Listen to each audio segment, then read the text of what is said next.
तो कैसे हो आप सब। उम्मीद करता हूँ आप सभी स्वस्थ होंगे।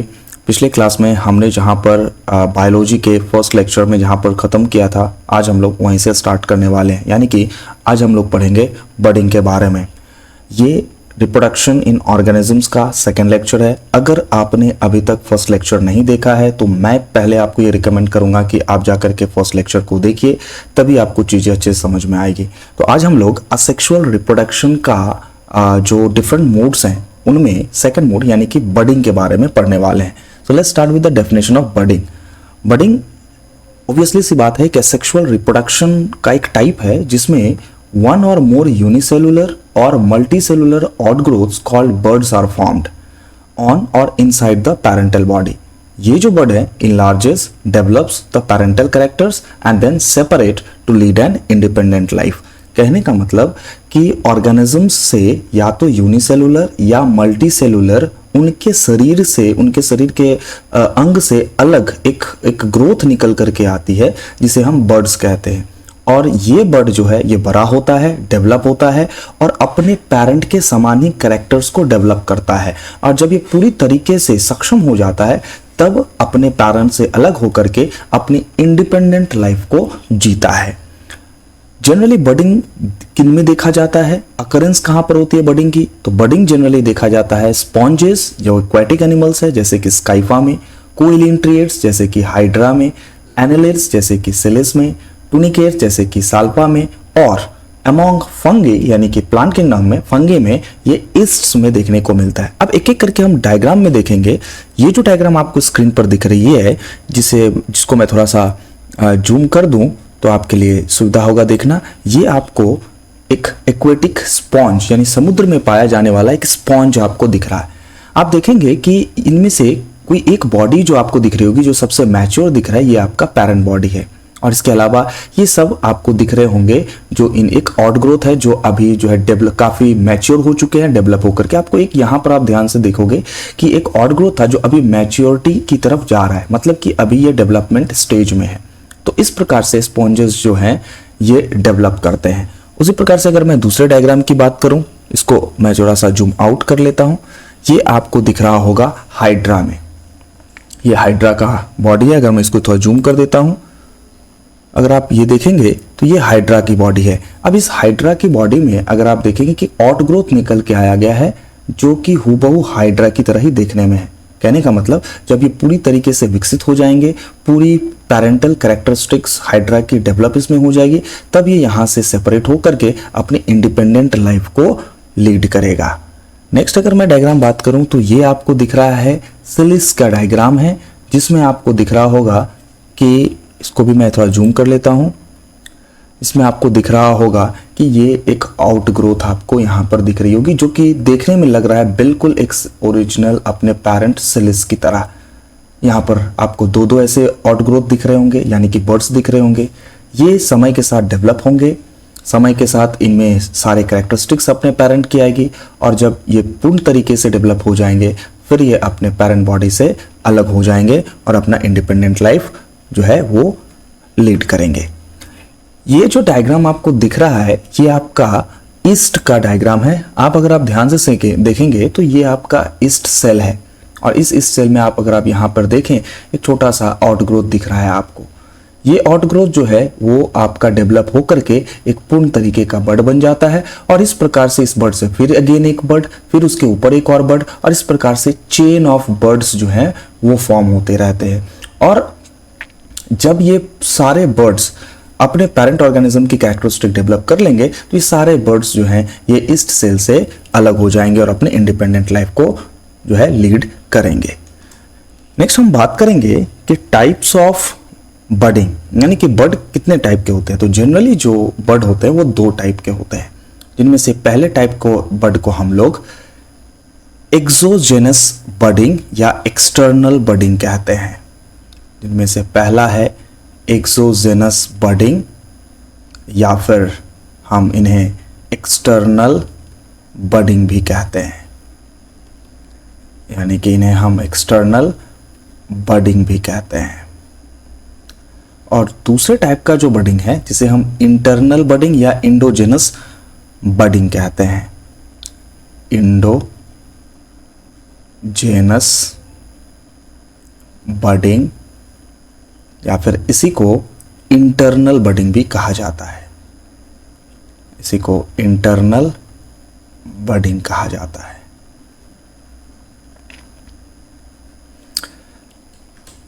अगर मैं एक्सोजेनस बडिंग के बारे में बात करूं या एक्सटर्नल बडिंग के बारे में बात करूं तो इसको कैसे डिफाइन किया जा सकता है?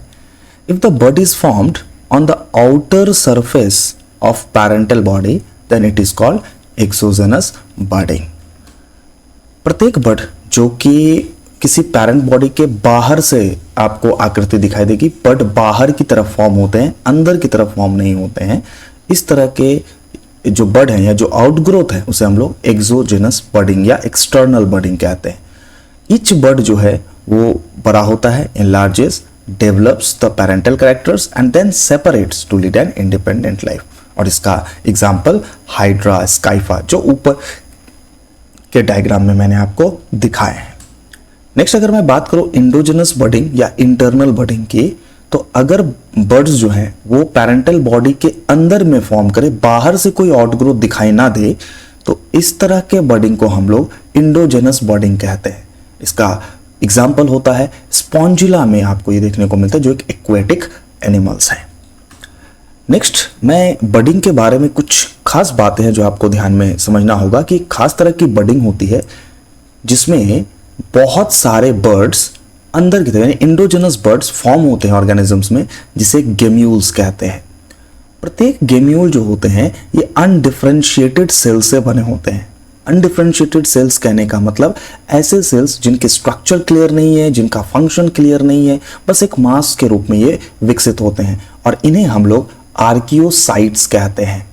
ये आर्कियोसाइट्स एक प्रोटेक्टिव कोट के द्वारा, एक आवरण के द्वारा सुरक्षित रूप से प्रोटेक्ट किए हुए रहते हैं और जैसे ही कंडीशन फेवरेबल होती है archaeocytes come out of gemmule and form a new sponge. ये खास तरह के स्पॉन्ज में देखने को मिलता है।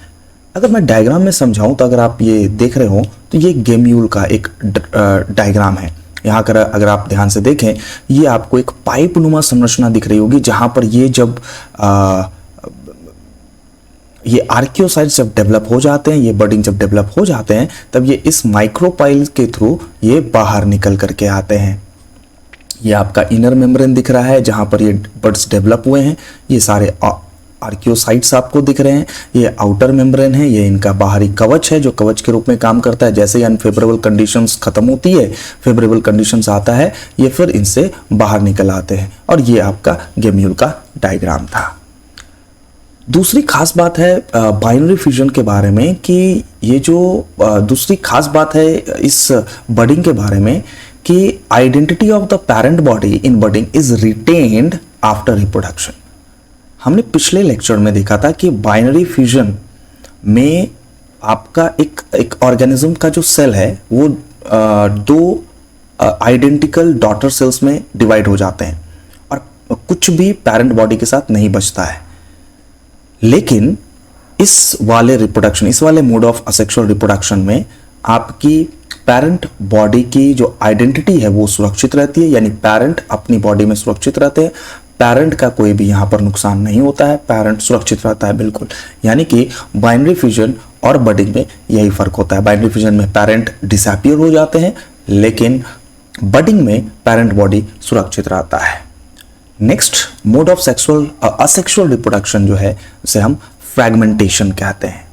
क्या है fragmentation? It is a type of asexual reproduction in which the parental body breaks into 2 और मोर फ्रैगमेंट्स। फ्रैगमेंट्स मतलब हिस्से, 2 या 2 से अधिक हिस्सों में बट जाती है। आइदर बाय वेव एक्शन, अगर फ्रैगमेंटेशन एक्वेटिक एनिमल्स में हो रहा है तो ओशियन में या फिर सी में, समुद्र में जो वेव निकल करके आते हैं या किसी झटके के कारण या किसी भी कारण से उनकी बॉडी जो है वो 2 या 2 से अधिक हिस्सों में बट जाती है, या फिर किसी भी कारण से जब ऑर्गेनिज्म की डेथ हो जाती है तो फिर उनकी बॉडी से फ्रैगमेंटेशन होता है। Each body fragments develops into an organism. प्रत्येक बॉडी का जो हिस्सा है जो अपने पेरेंट ऑर्गेनिज्म टूट करके अलग हुआ था, ये एक नए ऑर्गेनिज्म के रूप में डेवलप होते हैं।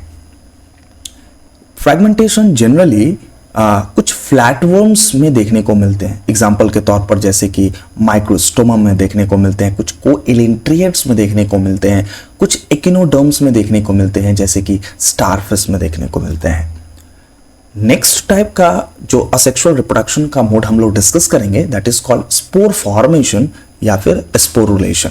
Spores are cells of bacteria, यानी कि स्पोर्स असल में है क्या, तो स्पोर्स असल में बैक्टीरिया के सेल हैं, फंगी के सेल्स होते हैं या कुछ प्लांट्स के सेल होते हैं। इन सब को हम लोग जनरलाइज करके स्पोर्स कह सकते हैं। ये एक स्पेशल टाइप के सेल्स होते हैं विच आर क्रिएटेड, ये तब बनते हैं when an organism encounters harsh conditions, यानी कि स्पोर्स का फॉर्मेशन बैक्टीरिया, फंगी या कुछ प्लांट्स तब करते हैं जब कभी भी ऑर्गेनिज्म ये समझ जाते हैं कि उनके आसपास का कंडीशन फेवरेबल नहीं है, आसपास का कंडीशन उनके रिप्रोडक्शन के लिए सूटेबल नहीं है, तब वो स्पोर का फॉर्मेशन करते हैं। These spores have a thick cell wall. In spores के पास में जो है एक मोटा या फिर आप कह सकते हैं काफी थिक एक सेल के प्रोटेक्शन के लिए एक वॉल होती है which helps them withstand harsh condition, जो उनको उस खराब परिस्थिति में सुरक्षित रखने में मदद करते हैं। ये सेल वॉल करते क्या है, दे प्रिजर्व, ये स्पोर्स असल में करते क्या है, they preserve the organism's genetic material and resume multiplying, और जैसे ही कंडीशंस जो है फेवरेबल हो जाती है, ये वापस जो है अपना सेल का ग्रोथ जो है सेल डिवीजन करके वो स्टार्ट करते हैं। The formation of this spores is known as sporulation, और ये जो स्पोर का फॉर्मेशन है उसे ही हम लोग स्पोरुलेशन कहते हैं। स्पोरुलेशन में यानी जो स्पोर्स में जो सबसे पहला स्पोर हम लोग पढ़ेंगे that is called zoospores. Zoospores असल में क्या है, जूस्पोर्स आर फ्लैजिलेटेड। फ्लैजिलेटेड को आप अगर आमतौर पे समझे तो इसे विंग्स कह सकते हैं, या तैरने में जो मदद करता है आप वो समझ सकते हैं। तो जूस्पोर्स आर फ्लैजिलेटेड, यानी कि स्पोर्स के लिए एक पंखनुमा संरचना होता है जिसके सहारे वो चलते हैं, वो मूव करते हैं, अपना जगह परिवर्तन करते हैं, अपना स्थान परिवर्तन करते हैं। Motile, that is they are able to move. Protoplasmic bodies produced in zoosporangium of members of kingdom fungi and algae, यानी कि जूस्पोर्स जो हैं वो जूस्पोरेंजियम में फॉर्म होते हैं, एक खास तरह के पौधों की श्रेणी जैसे कि फंजी या फिर एल्गी कह लें। These are special reproductive structures that is capable of movement and developed into new individuals with the passage of time. और यही जूस्पोर्स जो होते हैं वो समय के साथ साथ एक नए इंडिविजुअल्स में जो है वो डेवलप हो जाते हैं। ये जो जूस्पोर्स हैं दे मे बी बाइफ्लैजिलेट, मतलब इनके जो तैरने में जो इनकी मदद करता है एक संरचना, यानी कि आप एक कह सकते हैं कि जिसके सहारे ये तैरते हैं, इनकी संख्या 2 हो सकती है, यानी ये बाइफ्लैजिलेट हो सकते हैं। एग्जाम्पल के तौर पर क्लेमेडोमोनास हो गया, इक्टोकार्पस हो गया, या क्वाड्रीफ्लैजिलेट हो सकते हैं, यानी कि इनमें फ्लैजिला की संख्या 4 हो सकती है, जैसे कि यूलोथ्रोक्स हो गया जिसे हम आगे डायग्राम में देखेंगे, या मल्टीफ्लैजिलेट हो सकते हैं, यानी कि उनसे भी संख्या में ज्यादा, 4 से भी संख्या में ज्यादा हो सकती है, जैसे कि ओइडोगोनियम हो गया। अब इसको एक डायग्राम के सारे समझेंगे तो समझ में आएगा। जैसे कि ये आपको दिख रहा होगा स्क्रीन के ऊपर में, ये जूस्पोर्स हैं क्लेमेडोमोनास का, ये जूस्पोर्स हैं क्लेमेडोमोनास का। यहाँ पर अगर आपको दिख रहे होंगे, ये जो आपको कांटानुमा संरचना, ये हेयर जैसे संरचना आपको दिख रही होगी, इसी को हम लोग फ्लैजिला कहते हैं। और चूंकि इनकी संख्या 2 है इसलिए ये बाइफ्लैजिलेट जूस्पोर्स कहलाते हैं। और आपको दिख रहा होगा ये जो आपको आवरण दिख रहा है ये जूस्पोरेंजियम है, जो कि थिक सेल वॉल के द्वारा चारों तरफ से घिरा हुआ है, और ये पेरेंट सेल के अंदर है। नेक्स्ट डायग्राम में अगर आप देखोगे तो ये आपको दिख रहा होगा जिसमें 4 फ्लैजिला है, 1 2 3 और ये 4, यानी ये क्वाड्रीफ्लैजिलेट है। और ये आपका यूलोथ्रिक्स का डायग्राम है, ये आपका यूलोथ्रिक्स का आपका स्पोर्स दिख रहा है। नेक्स्ट डायग्राम में अगर आप देखोगे मल्टीफ्लैजिलेट, यानी कि ये ओइडोगोनियम का आपको दिख रहा है, जिसमें मल्टीपल आपको दिख रहे होंगे कि फ्लैजिला है, जिसके सहारे ये अपना एक जगह से दूसरी जगह पर मीडियम में, जो उनका वाटर मीडियम है, उनमें वो ट्रैवल करते हैं। नेक्स्ट हम लोग बात करेंगे स्पोरेंजियोस्पोर्स के बारे में। स्पोरेंजियोस्पोर्स एक दूसरे टाइप का स्पोर्स होता है। ये कैसा होता है, दे आर नॉन मोटाइल, यानी कि ये मूव नहीं कर सकते हैं। जैसे जूस्पोर्स जो है वो मूव कर सकते हैं, अपना जगह बदल सकते हैं, वैसे स्पोरेंजियोस्पोर्स नॉन मोटाइल होते हैं, वो अपना स्थान परिवर्तन नहीं करते हैं। ये कहाँ प्रोड्यूस होते हैं? They are produce inside the sporangia. They are generally dispersed, यानी कि ये बिखर जाते हैं by wind and germinate into a new mycelium. The reproduction by sporangiospores occurs in fungi, as for example rhizopus and mucor देखने को मिलता है। अगर मैं ये डायग्राम को जूम करूं, जो आपको दिख रहा होगा यहां पर स्क्रीन पे,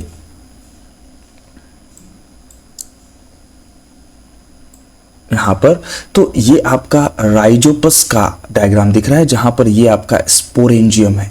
ये जो आपको दिख रहा है ये काला सा डायग्राम, ये काला सा हिस्सा, ऊपरी हिस्सा जो फुला हुआ है, दैट इज कॉल्ड स्पोरेंजियम। ये जो आपको छोटे छोटे हिस्से दिख रहे हैं, that is called columella and these are called sporangiospores. ये जो आपको एक ट्यूब नुमा संरचना दिख रही है, जिसे हम स्पोरेंजियोफोर कहते हैं, और ये जो इनका रूट नुमा संरचना आपको दिख रहा है, that is called rhizoids.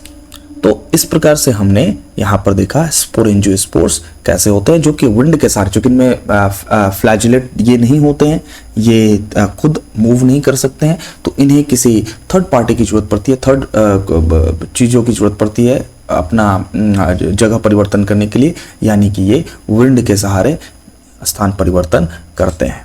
Next हम लोग बात करेंगे जो कि स्पोर की कैटेगरी में आती है, that is called conidia. Conidia असल में non motile spores, non motile means that are non movable, जो मूव नहीं करता है।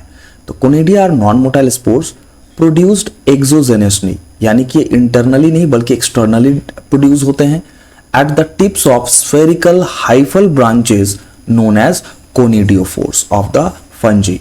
The conidiophores may be branched और unbranched and produce conidia singly, as in, जिनमें ये पाया जाता है कोनिडिया, एज इन फाइटोप्थोरा, और in chains as in Aspergillus and Penicillium. ये जो डायग्राम आपको स्क्रीन पे दिख रही है, यहाँ पर मैं आपको थोड़ा जूम करके दिखाऊं, ये आपका पेनिसिलियम का आपको दिख रहा है, एक पेनिसिलियम फंगस का डायग्राम है, जिसमें ये आपका ब्रांच्ड कोनिडियोफोर होता है, और ये आपके कोनिडिया दिख रहे होंगे, जो कि एक के बाद एक आपको चेन के रूप में एक के ऊपर एक आपको दिख रहे होंगे स्क्रीन के ऊपर में। नेक्स्ट हम लोग बात करेंगे इसी कुछ खास बातें जो कि हमें नोट करना पड़ेगा। ये जो कोनिडिया होते हैं, ये मे बी यूनिसेलुलर हो सकते हैं जैसे कि पेनिसिलियम के अंदर में, और मल्टी सेलुलर हो सकते हैं जैसे कि क्रेकोस्पोरा और अल्टरनेरिया के अंदर में।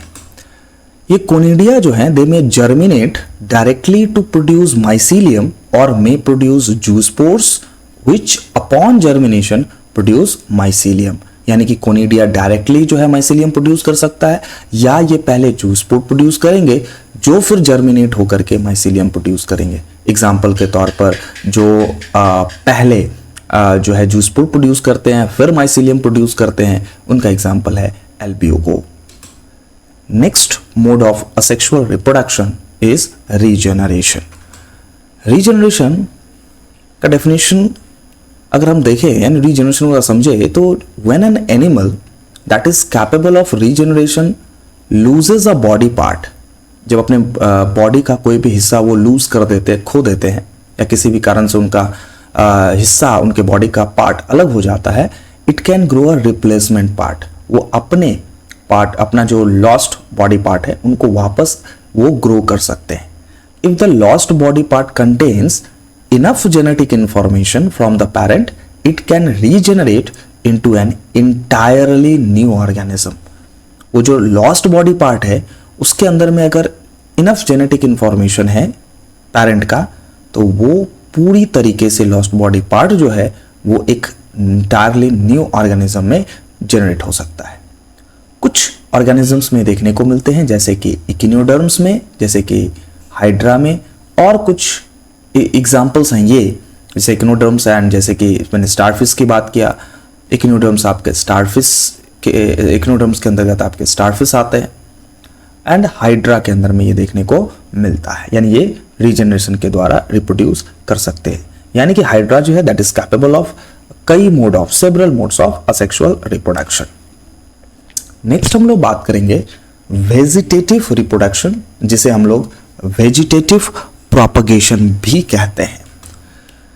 वेजिटेटिव प्रोपगेशन क्या है? वेजिटेटिव नाम से पता चल रहा है कि ये आपको देखने को मिलते हैं किसमें? प्लांट्स के अंतर्गत में, यानी कि ये मोड ऑफ असेक्सुअल रिप्रोडक्शन है जो कि प्लांट्स में देखने को मिलता है।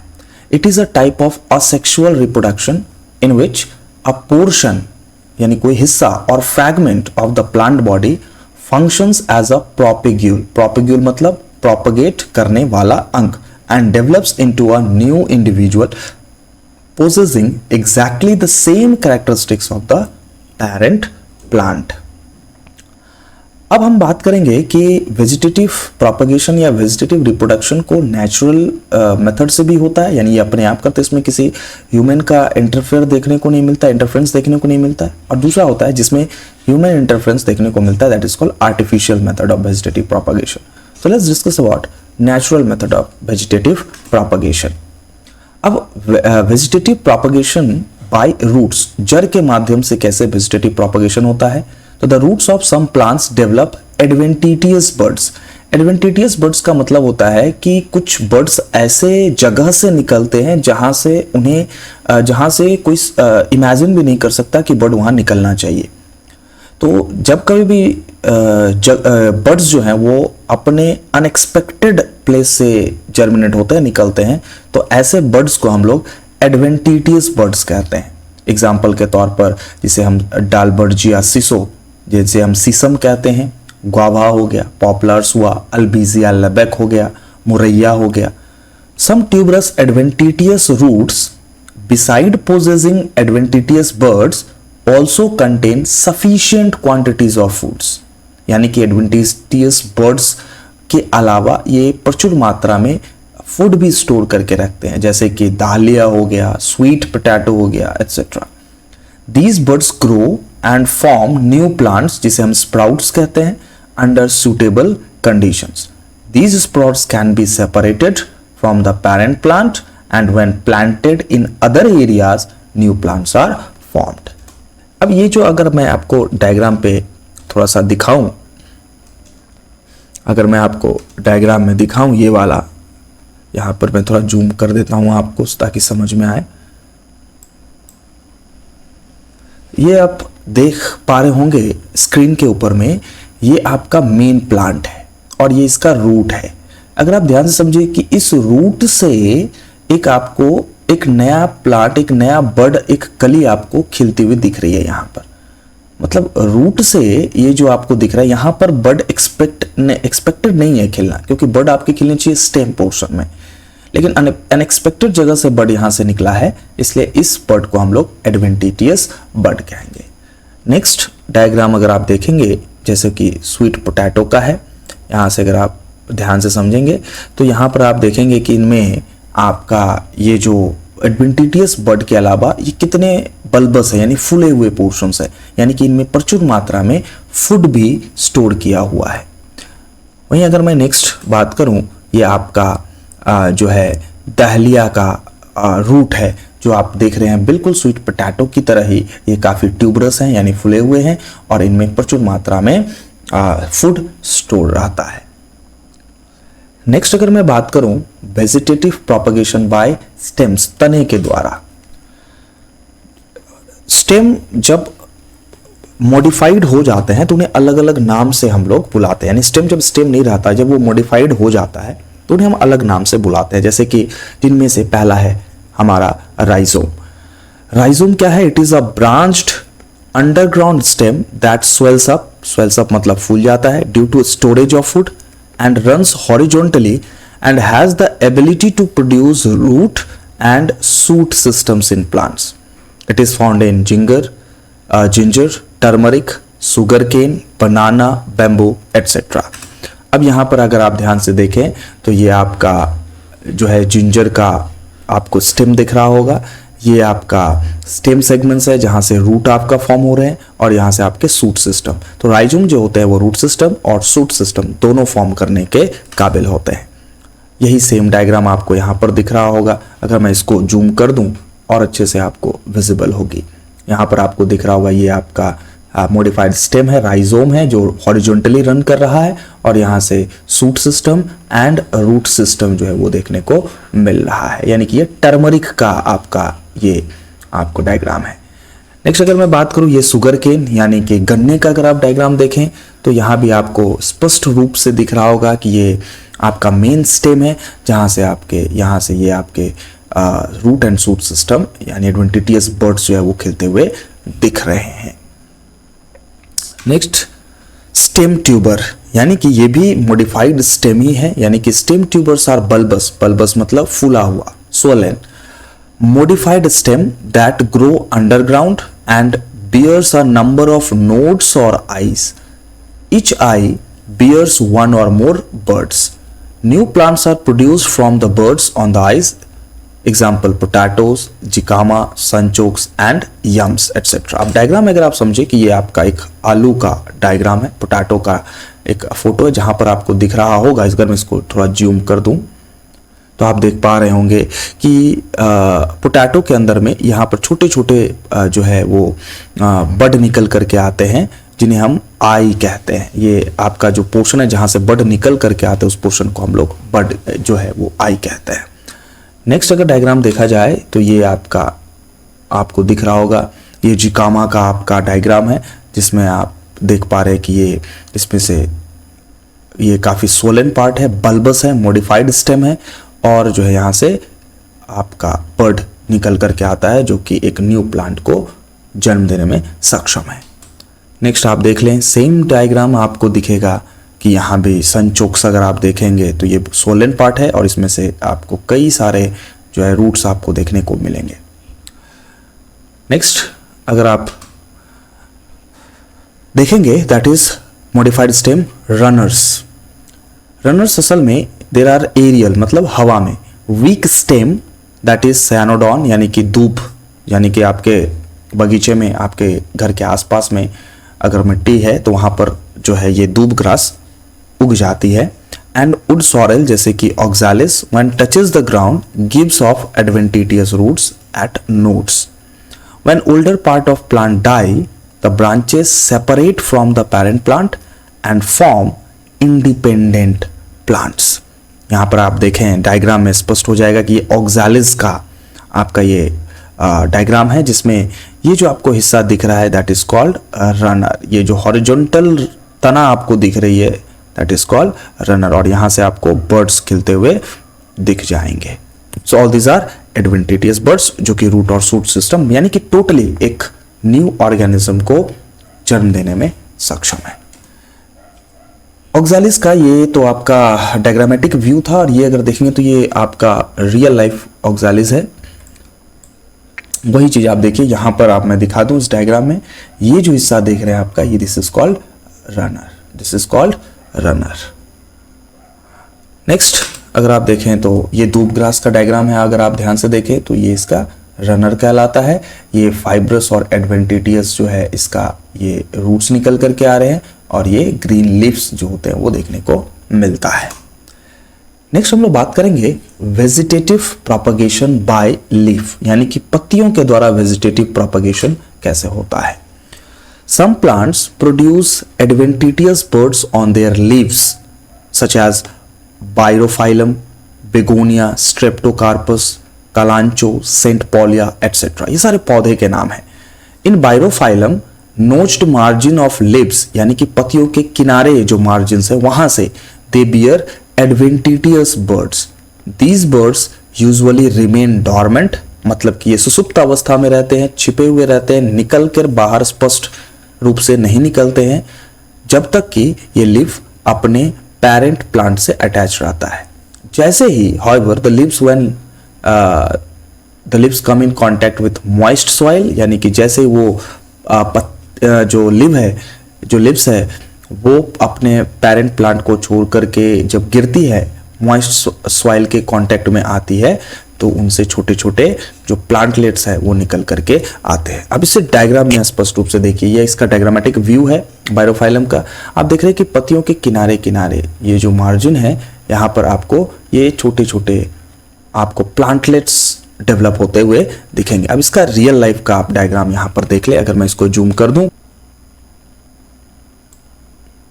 यहां पर अगर मैं इसको जूम करूं तो ये आप देख सकते हैं कि ये जो मार्जिन है यानी कि पत्ती के जो किनारे किनारे हैं यहाँ पर छोटे छोटे प्लांटलेट्स जो हैं वो डेवलप होते हुए दिख रहे हैं।